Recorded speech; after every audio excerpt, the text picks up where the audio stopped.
श्री स्वामी समर्थ. जय जय स्वामी समर्थ. तुम्हा सर्वांचं पुन्हा एकदा अगदी मनापासून आपल्या या नवीन व्हिडिओमध्ये मी स्वागत करते. आता नुकताच 6 जुलै शनिवारपासून आषाढ महिना हा सुरू झाला आहे आणि हा आषाढ महिना 4 ऑगस्ट 2024 रविवारपर्यंत असणार आहे. 4 ऑगस्ट नंतर हा आषाढ महिना संपेल. तर आजच्या या व्हिडिओमध्ये आपण हेच बघणार आहोत की आषाढ महिन्यामध्ये काय करावे आणि काय करू नये याबद्दलचीच संपूर्ण माहिती मी तुम्हाला आपल्या आजच्या या व्हिडिओमध्ये देणार आहे. त्यामुळे ही अत्यंत महत्त्वपूर्ण माहिती जाणून घेण्यासाठी हा व्हिडिओ तुम्ही कुठेही स्किप न करता शेवटपर्यंत नक्की बघा. म्हणजेच आषाढ महिन्यामध्ये काय करावं आणि काय करू नये याबद्दलची संपूर्ण माहिती तुम्हाला या व्हिडिओमधून मिळेल. आपल्या हिंदू धर्मामध्ये प्रत्येक महिन्याचे विशेष आणि वेगळे असे महत्त्व आहे. प्रत्येक महिना हा एखाद्या तरी देवीला किंवा देवतेला समर्पित करण्यात आलेला आहे. आपल्या हिंदू पंचांगानुसार चैत्र महिन्यापासून सुरू होणाऱ्या वर्षाचा चौथा महिना म्हणजेच आषाढ महिना होय आणि हा आषाढ महिना इंग्लिश कॅलेंडरनुसार जून किंवा जुलै महिन्यामध्ये येत असतो. या महिन्यामध्ये भारतात भरपूर पाऊस पडत असल्याने हा पावसाळ्याचा महिनासुद्धा ओळखला जातो. आषाढ महिन्यामध्ये पौर्णिमा तिथीच्या आसपास पूर्वाषाढा किंवा उत्तराषाढा नक्षत्र हे येत असते, म्हणून या महिन्याला आषाढ असे नाव दिले गेले आहे. आषाढ महिना हा अनेक गोष्टींसाठी शुभ मानला जातो, कारण या काळात अनेक मराठी सण हे येत असतात. या काळातच देवशयनी आषाढी एकादशीसुद्धा येत असते.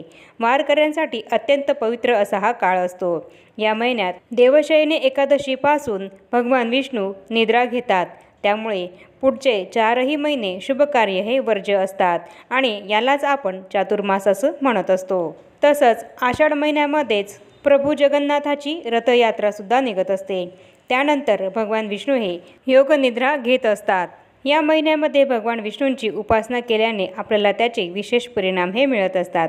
धर्मग्रंथांमध्ये या महिन्याला इच्छा पूर्ण करणारा महिनासुद्धा म्हटलं जातं. आषाढ महिन्यामध्ये भगवान विष्णूंची विशेष उपासना केल्याने आपल्या सर्व मनोकामना या भगवान विष्णूंच्या कृपाशीर्वादाने पूर्ण होत असतात. आषाढ महिन्यातच भगवान विष्णू हे योगनिद्रेला जात असतात, त्यामुळे या महिन्यात काही गोष्टी करू नये असं शास्त्रानुसार सांगितलं गेलं आहे आणि तसंच काही गोष्टी या महिन्यामध्ये केल्याने त्या आपल्यासाठी अत्यंत लाभदायक ठरत असतात असं सुद्धा शास्त्रामध्ये सांगितलं गेलं आहे. तर आता आपण जाणून घेऊया की आषाढ महिन्यामध्ये आपल्याला कोणत्या गोष्टी या करायच्या आहेत आणि कोणत्या गोष्टी या करायच्या नाही आहेत याबद्दलच संपूर्ण माहितीही जाणून घेऊया.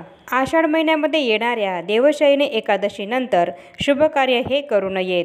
या दिवसापासून देव हे झोपी जात असतात असा समज आहे, त्यामुळे या दिवसापासून शुभकार्य करण्यास वर्ज्य आहेत. त्याचप्रमाणे या महिन्यामध्ये शिळं अन्नसुद्धा खाऊ नये आणि जास्तीचं मसालेदार अन्नही सेवन करू नये असं सांगण्यात आलेलं आहे. आणि तसंच या महिन्यामध्ये ब्रह्मचर्याचं पालन करावं आणि आपला जास्तीत जास्त वेळ हा विष्णुपूजेमध्ये घालवावा असं सांगण्यात आलेलं आहे. आषाढ महिन्यामध्ये विष्णूंची उपासना करणं आणि नामस्मरण करणं अत्यंत उत्तम हे मानण्यात आलेलं आहे. त्याचप्रमाणे आषाढ महिन्यामध्ये सकाळी ब्रह्ममुहूर्तावर उठून आपले स्नान वगैरे आटपून त्यानंतर सूर्यदेवाची पूजा करून सूर्यदेवाला अर्घ्य हे जरूर द्यावं. असं केल्याने सूर्यदेव हे आपल्याला प्रसन्न होतात आणि आपल्याला प्रत्येक कामामध्ये यश हे मिळतं. सूर्यदेवांच्या किरणांप्रमाणेच आपली कीर्तीसुद्धा पसरत जाते आणि म्हणूनच आषाढ महिन्यामध्ये सूर्यदेवाची पूजा करणं आणि सूर्यदेवांना अर्घ्य देणं हे अत्यंत महत्त्वपूर्ण मानलं गेलं आहे. म्हणून आषाढ महिन्यामध्ये सूर्यदेवांना शुद्ध पाण्याचे अर्घ्य हे जरूर द्यावे.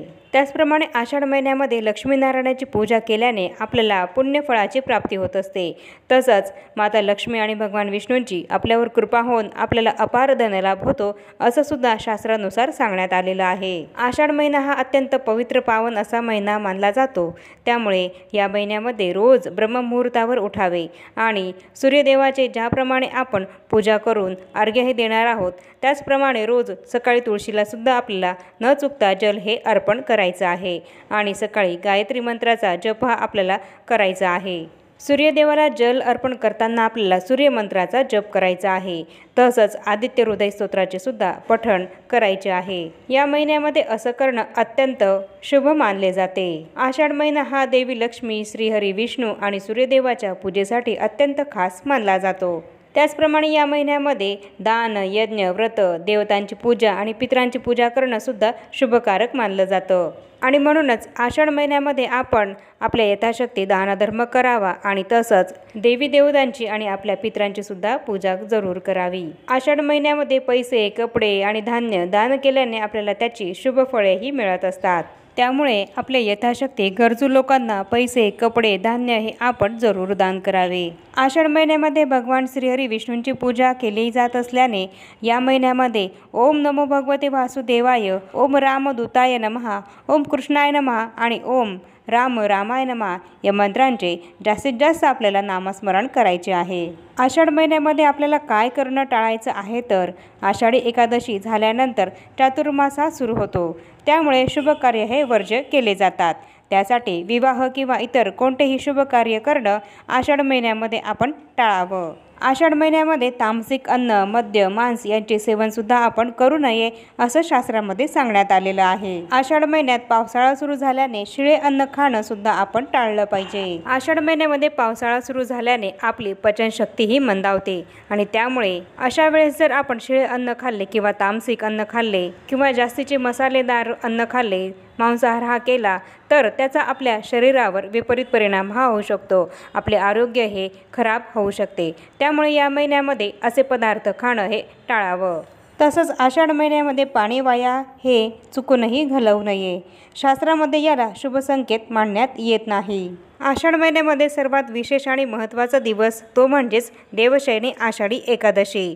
या दिवशी आपण सर्वजण उपवास करत असतो आणि देवाची पूजा करत असतो। धार्मिक ग्रंथानुसार आपण ब्राह्मणांना अन्न, छत्री, मीठ, आवळ्याचे दान करावे। हे दान केल्याने भगवान वामन म्हणजेच भगवान विष्णू हे आपल्यावर प्रसन्न होतात। भगवान वामन हे भगवान विष्णूंचेच अवतार मानले जातात, त्यामुळे या महिन्यामध्ये त्यांची सुद्धा पूजा ही जरूर करावी। आषाढ महिना हा यज्ञ आणि धार्मिक विधी करण्यासाठी अत्यंत शुभ मानला जातो। वर्षातील 12 महिन्यांपैकी आषाढ महिना हा एकमेव महिना असा आहे की या महिन्यामध्ये यज्ञ केल्याने त्याचे फळ हे आपल्याला लवकर प्राप्त होत असते। आषाढ महिना हा धार्मिक कार्यांसाठी आणि यज्ञविधी करण्यासाठी अत्यंत शुभकारक असा महिना मानला जातो। आषाढ महिन्यामध्ये पावसाळ्याला सुरुवात झाल्याने या महिन्यामध्ये आपण गरजू लोकांना छत्री, चप्पल हे जरूर दान करावे। यामुळे भगवान विष्णूंची आपल्यावर विशेष कृपा होत असते। आषाढ महिन्यामध्ये अनेक सण आणि उपवास हे साजरे केले जात असतात, त्यामुळे हा महिना धार्मिक कार्यांसाठी अत्यंत महत्त्वाचा असा मानला जातो आणि म्हणूनच आपण आपला जास्तीत जास्त वेळ हा आषाढ महिन्यामध्ये देवाच्या, भगवान विष्णूंच्या नामस्मरणामध्ये हा जरूर घालवावा। तर याप्रमाणे मी तुम्हाला आपल्या आजच्या या व्हिडिओमध्ये संपूर्ण माहिती दिली आहे की आषाढ महिन्यामध्ये आपल्याला काय करायचं आहे आणि काय करायचं नाहीये। याचीच संपूर्ण माहिती आपण आपल्या आजच्या या व्हिडिओमध्ये बघितली आहे। आणि आता या छोट्याशा माहितीसह आपण आपला आजचा हा व्हिडिओ इथेच थांबवूया। चॅनलवर जर पहिल्यांदाच आला असाल तर चॅनलला जरूर सबस्क्राईब करा आणि या व्हिडिओला जास्तीत जास्त लाईक आणि शेअर सुद्धा जरूर करा। आणि भेटूया पुन्हा अशाच नवीन एका माहितीपूर्ण आणि महत्त्वपूर्ण व्हिडिओ सोबत। तोपर्यंत सर्वांना श्री स्वामी समर्थ।